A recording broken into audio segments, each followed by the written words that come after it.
नमस्कार साथियों। मैं आपका दोस्त पवन कुमार फिर आज एक नई वीडियो के साथ। हमारा जो है वो राष्ट्र साहित्य कंप्लीट हो गया था और अब हम पढ़ेंगे सिद्ध साहित्य यानी बौद्ध साहित्य। तो बौद्ध साहित्य के बारे में आज हम जानेंगे। बौद्ध साहित्य की विशेषताएं, बौद्ध साहित्य कहाँ पर कैसे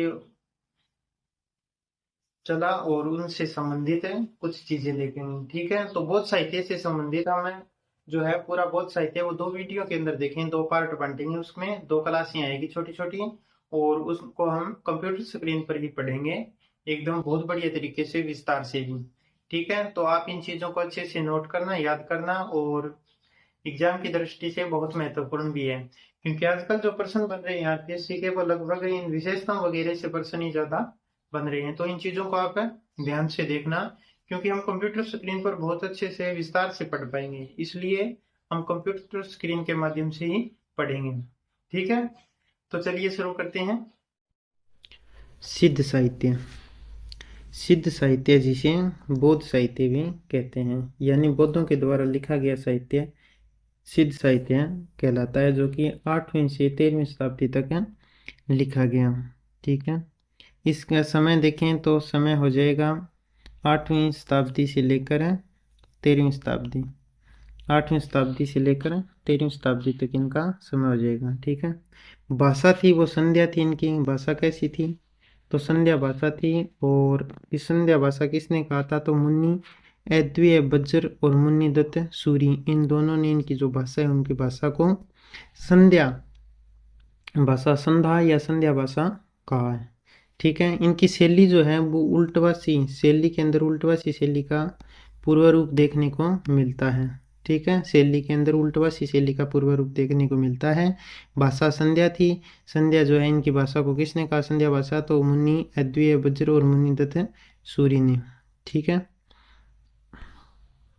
आगे देखें तो बौद्ध धर्म, इसमें हम देखते हैं कि बौद्ध धर्म के वज्रयान तत्व का प्रचार प्रसार करने के लिए, बौद्ध धर्म के वज्रयान तत्व का प्रचार प्रसार करने के लिए जो साहित्य जन भाषा में लिखा गया, किस भाषा में? जन भाषा में रचा गया, वह सिद्ध साहित्य कहलाता है।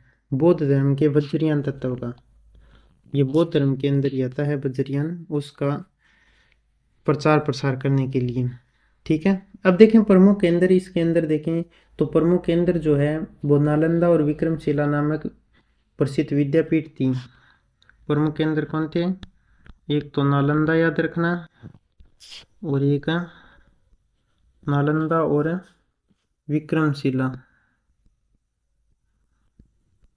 प्राचीन काल के महाविद्यालय रहे हैं ना, नालंदा और विक्रमशिला। ठीक है, और ये कहाँ पड़ते हैं? बिहार के अंदर। कहाँ? बिहार के अंदर। ठीक है, इनका फैलाव कहाँ था? किनका? सिद्धों का। सिद्धों का जो फैलाव है वो था पूर्वी भागों में। कहाँ था?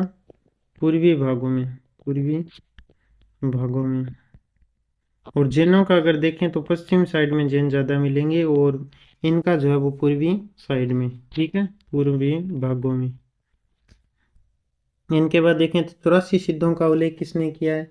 तो राहुल सांकृत्यायन ने किया है। राहुल राहुल सांकृत्यायन।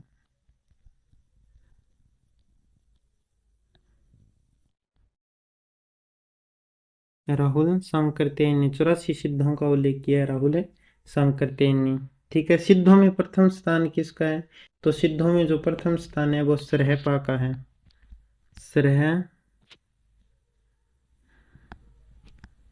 सरहपा का सिद्धों में प्रथम स्थान है। ठीक है, और आद्रास्त, ये जो सिद्ध थे वो आदर्शार्थ शब्द के रूप में पा का प्रयोग करते थे। शब्द के अंत में क्या लगाते थे? पा। सबरपा, जैसे है ना सबरपा, लुईपा, कणप्पा, चणप्पा, डोम्बिपा, कुकरिप्पा, गुंडरिप्पा, शांतिप्पा। ठीक है, तो ये शब्द यूज करते थे। ठीक है, एक ही इसमें याद रखना कि इनके अंदर जो है ना सिद्धों के अंदर वो पंचमकार की दुष्प्रवृत्ति देखने को मिलती है। पंचमकार की दुष्प्रवृत्ति, तो इसमें पंचमकार में क्या क्या आता है? एक देखो मांस, मांस मछली, मांस मछली, मुद्रा, मुद्रा, मदिरा, मदिरा, और पांचवा हो जाएगा मिथुन। सिद्धों में जो है वो ये पंच मकार की दुष्प्रवृत्ति देखने को मिलती है, और सिद्धों से एक शाखा निकली है नाथ साहित्य की, तो इस पंच मकार दुष्प्रवृत्ति के कारण ही निकली है। इसमें ये दुष्प्रवृत्ति जो थी वो खतरनाक थी सिद्धों के अंदर। ठीक है, आगे हम देखते हैं साहित्य श्रेणी। तो इन्होंने जो है उपदेशात्मक साहित्य लिखा। इनका जो साहित्य है वो कैसा है? उपदेशात्मक साहित्य है। सिद्ध हिंदी के प्रथम रहस्यवादी कवि थे। क्या थे? प्रथम रहस्यवादी कवि कौन कहलाते हैं? तो सिद्ध कहलाते हैं हिंदी के प्रथम रहस्यवादी कवि, और इनसे ही फिर आगे के कवियों में देखने को मिलता है।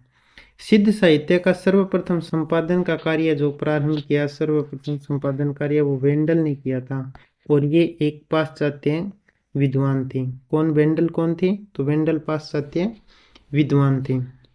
बाद में हरप्रसाद शास्त्री ने 1917 में किया था। ठीक है, तो प्रारंभ में किसने किया?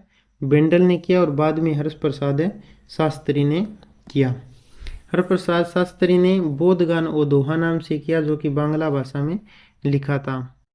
और इनका संकलन जो है वो सरहप्पा और कृष्णाचार्य द्वारा रचित दोहों का संकलन।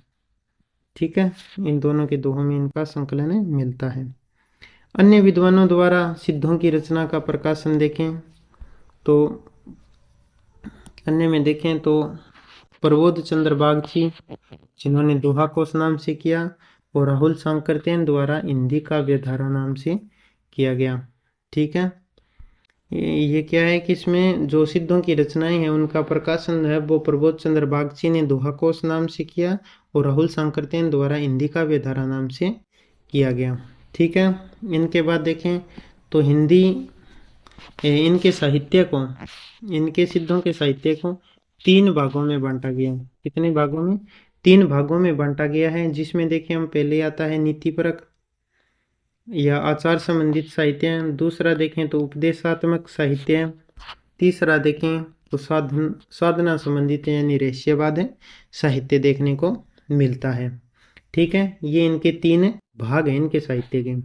अगर रूप की बात करें तो 3 रूप मिलते हैं। 3 रूपों में इनका साहित्य 2 रूपों में इनका साहित्य उपलब्ध है। 2 रूपों में इनका साहित्य उपलब्ध है। 2 रूपों में, जिनमें एक तो आता है दोहा कोश।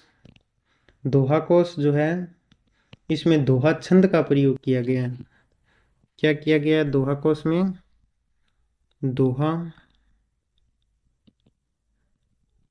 छंद का प्रयोग किया गया है। और एक इसमें याद रखना कि इसकी शैली देखें तो कड़वक शैली। शैली कैसी है? शैली कड़वक शैली का प्रयोग है दोहा कोश के अंदर। और एक इसमें देखें तो इसमें मतों का खंडन मंडन दिखाई देता है। ठीक है, मतों का खंडन मंडन, खंडन मंडन। और एक बात करें इनकी भाषा, दोहा कोश की भाषा कैसी थी? तो भाषा परिनिष्ठित अपभ्रंश थी। कैसी भाषा थी? परिनिष्ठित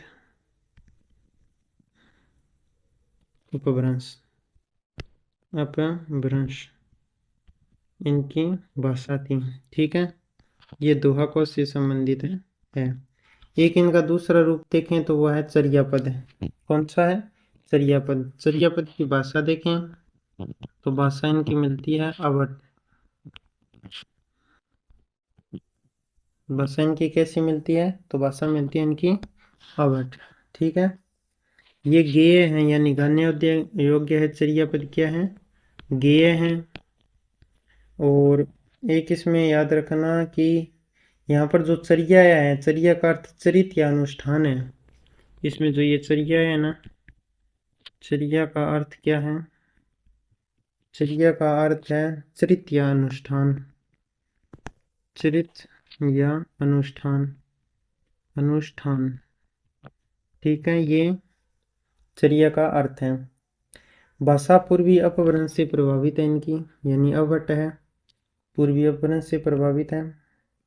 ठीक है, इनमें सिद्धों की अनुभूति और रहस्यवादी भावना का वर्णन है, और चर्याएं संध्या भाषा के दृष्टिकोणों में लिखी गई है। सिद्धों की अनुभूति और रहस्यवाद भावना वर्णित है। इसमें क्या है, सिद्धों की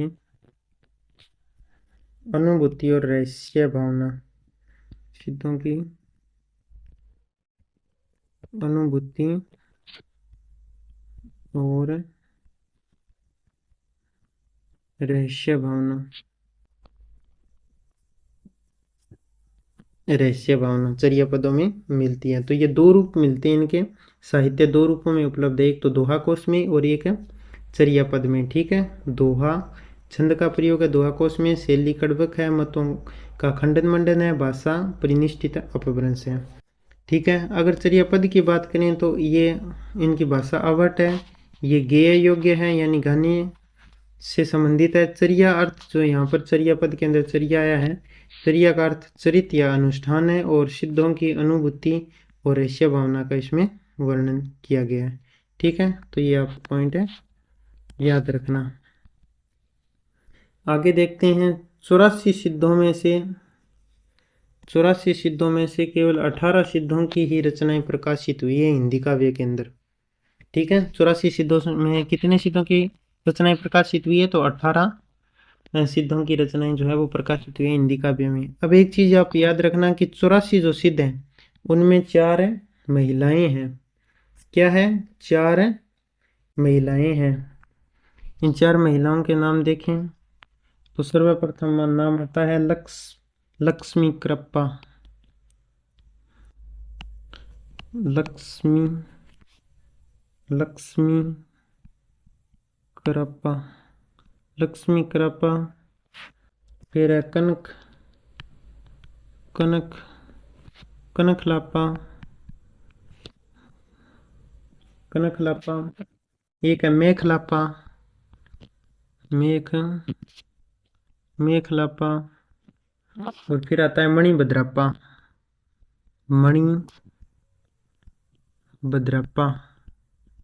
मणिभद्रप्पा। ये 84 सिद्धों में 4 महिलाएं भी हुई है। ठीक है, 4 महिलाएं कौन कौन सी हुई है, 4 महिलाओं के अंदर नाम देखें तो एक तो आ जाएगा यह लक्ष्मी कृप्पा, कनकलापा, मेखलापा और मणिभद्रा। ये 4 स्त्रियां हुई है, महिलाएं हुई है 84 सिद्धों में। ठीक है, अब हम देखते हैं सिद्धों की प्रमुख विशेषताएं, और जो प्रश्न लगभग आज के टाइम में बन रहे हैं वो प्रमुख विशेषताओं से संबंधित ही प्रश्न बन रहे हैं। ठीक है, तो सिद्धों का जो साहित्य था उसमें शांत रस, श्रृंगार रस देखने को हमें मिलता है। एक इनका ध्यान रखना कि इन्होंने तंत्र साधना पर अधिक बल दिया है। किस पर अधिक बल दिया, तंत्र साधना पर। और ये सिद्धों ने दिया तंत्र साधना पर बल, नहीं कि नाथों ने, क्योंकि एग्जाम के अंदर हो सकता है हम जब नाथ आई ऑप्शन तो कर सकते हैं तंत्र को लेकर, तो ये सिद्धों का है। साधना पद्धति में शिव और शक्ति के युगल रूप की उपासना की है, यानी शिव और शक्ति के दोनों की उपासना इन्होंने की है। ठीक है, सिद्ध निरीश्वरवादी थे, यानी निरीश्वरवादी थे सिद्ध, और सहजियान वज्र की सिद्धावस्था है, सहजियान जो है वो वज्र की सिद्धावस्था है। ठीक है, और आगे देखें तो ब्राह्मण धर्म एवं वैदिक धर्म का ये खंडन करते हैं। ब्राह्मण धर्म और वैदिक धर्म का ये खंडन करते हैं। इनमें जाति प्रथा नहीं थी, वर्ण वेद व्यवस्था का भी इन्होंने विरोध किया है, यानी जाति प्रथा और वर्ण वेद व्यवस्था के ये खिलाफ थे। एक इसमें याद रखना कि भक्ति काल काव्य में, भक्ति काल जो हम काव्य पढ़ते हैं उसमें जो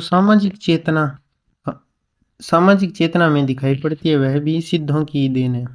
ठीक है, भक्ति काल के अंदर जो सामाजिक चेतना दिखाई पड़ती है वो क्या है, वो सिद्धों की देन है।